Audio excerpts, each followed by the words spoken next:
রমজানের বাকি মাত্র ৩ সপ্তাহ। এমন পরিস্থিতিতে বাড়ছে গরুর মাংসের দাম। বাজার ঘুরে দেখা যায় গরুর মাংস বিক্রি হচ্ছে ৭৫০ থেকে ৭৬০ টাকায়, যা এক সপ্তাহ আগে ছিল ৭০০ থেকে ৭১০ টাকা। সবরের দেশে রমজান আসতেছে, কিছুটা তো ক্রেতা মালের ক্রাইসিস পড়বেই, তখনই মনে করেন বাড়বে। ওদিকে দাম বাড়ছে, এদিকে ক্রেতা নাই।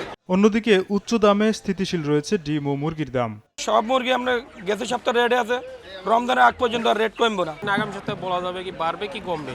মাছের বাজার কিছুটা স্থিতিশীল হলেও বেড়েছে নিম্ন আয়ের মানুষের ভরসা পাঙ্গাসের দাম। বড় পাঙাশ বেশি ১৬০ টাকা, কই ২০০ টাকা, তেলাপিয়া ১২০। বেচা কিনি তো কাস্টমার নেই, বেচা কিনি না। উচ্চ মূল্যস্ফীতিতে ডিসেম্বর মাস পার করেছে দেশ। এমন পরিস্থিতিতে জানুয়ারি মাসে নিত্য প্রয়োজনীয় মুদি পণ্যের দাম আরও বেড়েছে। পোলাও চাল ২০ টাকা বেড়ে বিক্রি হচ্ছে ১৬০ টাকায়। তবে কমেছে রমজানের বাড়তি চাহিদার তালিকায় থাকা পণ্যের দাম।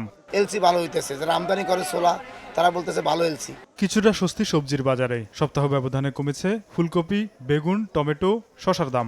অন্যান্য সপ্তাহের তুলনায় সবকিছুই কমতে শুরু করছে। সব মিলে মোটামুটি ভারসাম্য ঠিকই আছে। বাজার তদারকি ও সরবরাহ ঠিক থাকলে রমজানের সবজি সহ অন্য পণ্যের দাম আরও কমিয়ে আনা সম্ভব বলে মনে করেন ব্যবসায়ীরা।